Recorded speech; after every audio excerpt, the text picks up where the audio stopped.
2028ಕ್ಕೆ ಮತ್ತೆ ಕಿಂಗ್ ಆಗಲು HDK ರಣತಂತ್ರ. BJP ಸಾರಥ್ಯ ವಹಿಸಿಕೊಳ್ತಾರಾ ದಳಪತಿ? ವೀಕ್ಷಕರೇ, 2028ರ ವಿಧಾನಸಭಾ ಚುನಾವಣಾ ಕಾವು ಈಗಲೇ ಕಾವೇರಿದೆ. ಅದು ಜೆಡಿಎಸ್ ಪಾಳ್ಯದಲ್ಲಿ ಅನ್ನೋದು ಇನ್ನೂ ವಿಶೇಷ. ದಳಪತಿಗಳು ಈಗ ಪುಟಿದೆದ್ದು ರಾಜ್ಯಾದ್ಯಂತ ಪ್ರವಾಸವನ್ನು ಕೈಗೊಂಡಿದ್ದಾರೆ.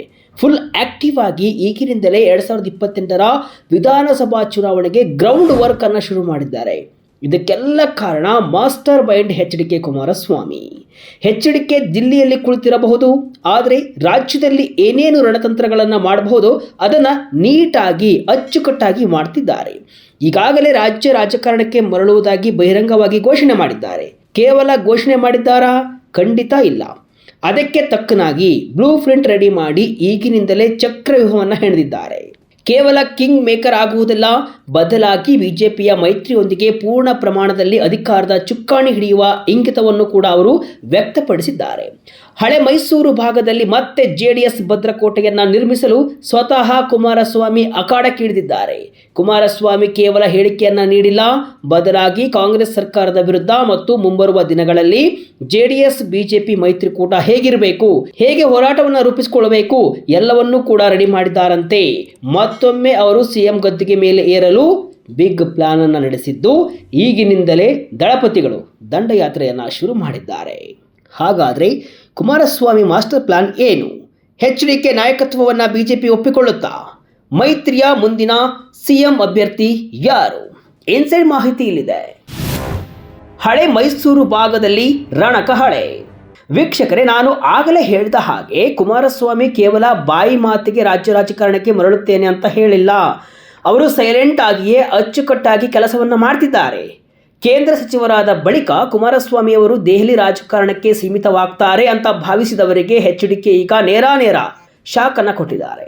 ಕಳೆದ ಲೋಕಸಭಾ ಚುನಾವಣೆಯಲ್ಲಿ ಬಿಜೆಪಿ ಜೊತೆಗಿನ ಮೈತ್ರಿ ಯಶಸ್ವಿಯಾದ ಬೆನ್ನಲ್ಲೇ ಕುಮಾರಸ್ವಾಮಿ ಹಳೆ ಮೈಸೂರು ಭಾಗದ ಒಕ್ಕಲಿಗ ಬೆಲ್ಟ್ನಲ್ಲಿ ತಮ್ಮ ಸಂಚಾರವನ್ನು ಈಗ ತೀವ್ರಗೊಳಿಸಿದ್ದಾರೆ.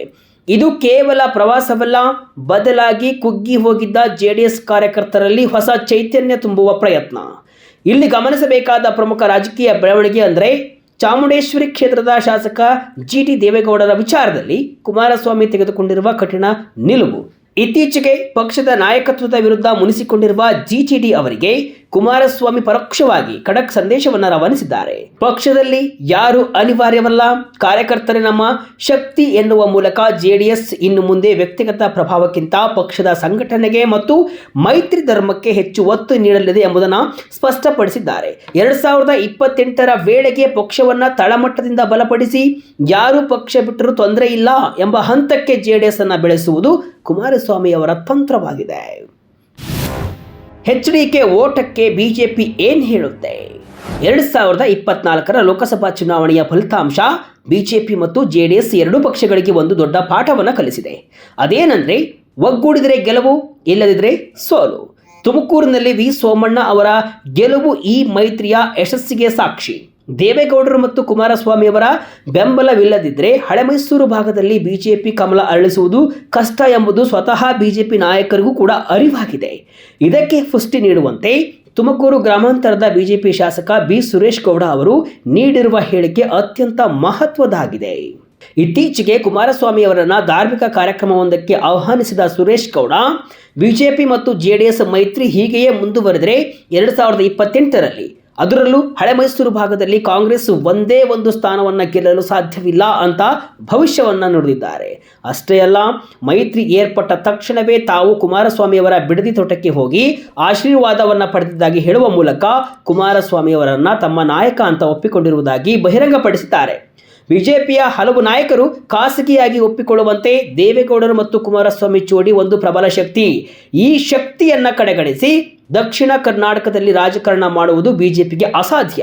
ಹೀಗಾಗಿಯೇ ಕೇಂದ್ರ ಬಿಜೆಪಿ ನಾಯಕರ ಜೊತೆಗೂ ಕುಮಾರಸ್ವಾಮಿ ಉತ್ತಮ ಬಾಂಧವ್ಯ ಕಾಯ್ದುಕೊಂಡಿದ್ದು ಇದು ರಾಜ್ಯದಲ್ಲಿ ಪಕ್ಷದ ಪುನಶ್ಚೇತನಕ್ಕೆ ಕಾರಣವಾಗಲಿದೆ ಅಂತ ಹೇಳಿದ್ದಾರೆ.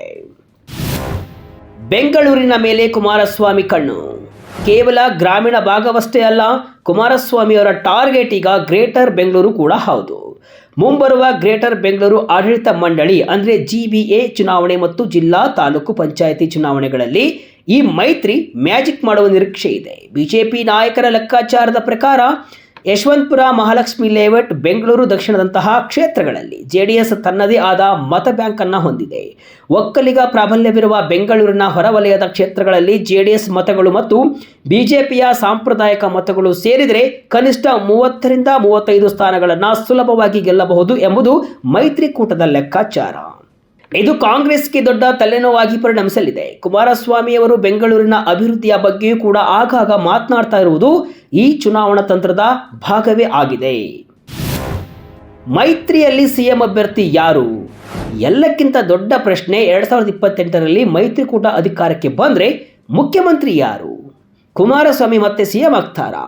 ಈ ಪ್ರಶ್ನೆಗೆ ಬಿಜೆಪಿ ನಾಯಕರು ನೀಡುವ ಉತ್ತರ ಬಹಳ ಚಾಣಾಕ್ಷತನದಿಂದ ಕಂಡಿದೆ. ಇದು ಜೆಡಿಎಸ್ ಪ್ರದರ್ಶನದ ಮೇಲೆ ಅವಲಂಬಿತವಾಗಿದೆ ಅಂತ ಅವರು ಹೇಳ್ತಾರೆ.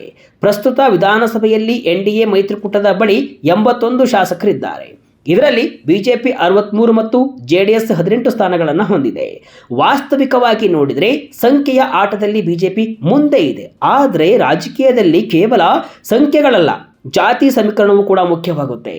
ಬಿಜೆಪಿ ರಾಜ್ಯಾಧ್ಯಕ್ಷ BY ವಿಜೇಂದ್ರ ಅವರು ವೀರಶೈವ ಲಿಂಗಾಯತ ಸಮುದಾಯದ ಮುಖವಾಗಿ ಹೊರಹೊಮ್ತಾ ಇದ್ರೆ, HD ಕುಮಾರಸ್ವಾಮಿ ಒಕ್ಕಲಿಗ ಸಮುದಾಯದ ಪ್ರಶ್ನಾತೀತ ನಾಯಕರಾಗಿ ಉಳಿದುಕೊಂಡಿದ್ದಾರೆ.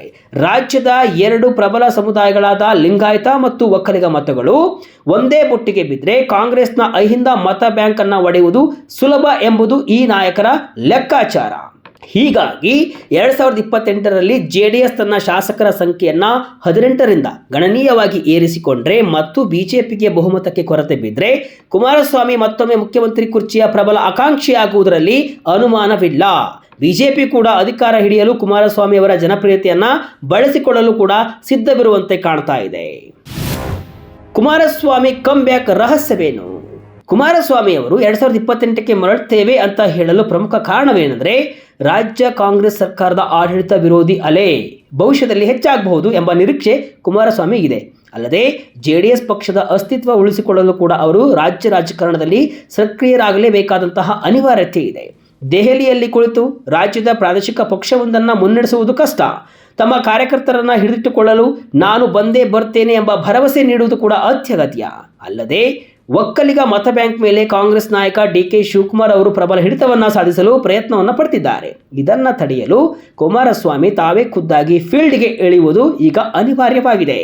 ಹಳೆ ಮೈಸೂರು ಭಾಗದಲ್ಲಿ ತಮ್ಮ ವರ್ಚಸ್ಸು ಕುಂದಿಲ್ಲ ಎಂಬುದನ್ನು ಸಾಬೀತುಪಡಿಸಲು ಅವರು ನಿರಂತರ ಪ್ರವಾಸ ಮತ್ತು ಕಾರ್ಯತಂತ್ರಗಳಲ್ಲಿ ತೊಡಗಿದ್ದಾರೆ. ಬುಡದಿಂದಲೇ ಪಕ್ಷವನ್ನು ಕಟ್ಟುವ ಕೆಲಸವನ್ನು ಈಗ ಮಾಡ್ತಿದ್ದಾರೆ.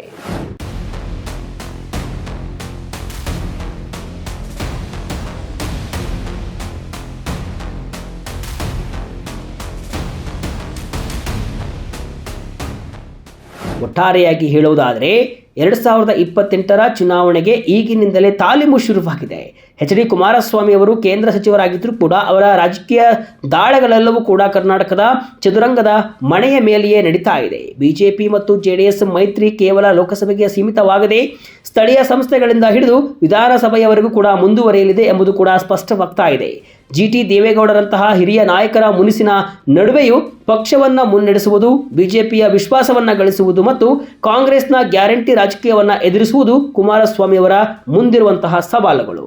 ಆದರೆ ಹಳೆ ಮೈಸೂರು ಭಾಗದಲ್ಲಿ ಎದ್ದಿರುವ ಮೈತ್ರಿಯ ಅಲೆ ಮತ್ತು ಕುಮಾರಸ್ವಾಮಿಯವರ ರಾಜ್ಯಕ್ಕೆ ವಾಪಸ್ ಎಂಬ ಘೋಷಣೆ ಮುಂದಿನ ದಿನಗಳಲ್ಲಿ ರೋಚಕ ರಾಜಕೀಯ ಹಣಾಹಣಿಗೆ ಸಾಕ್ಷಿಯಾಗಲಿದೆ.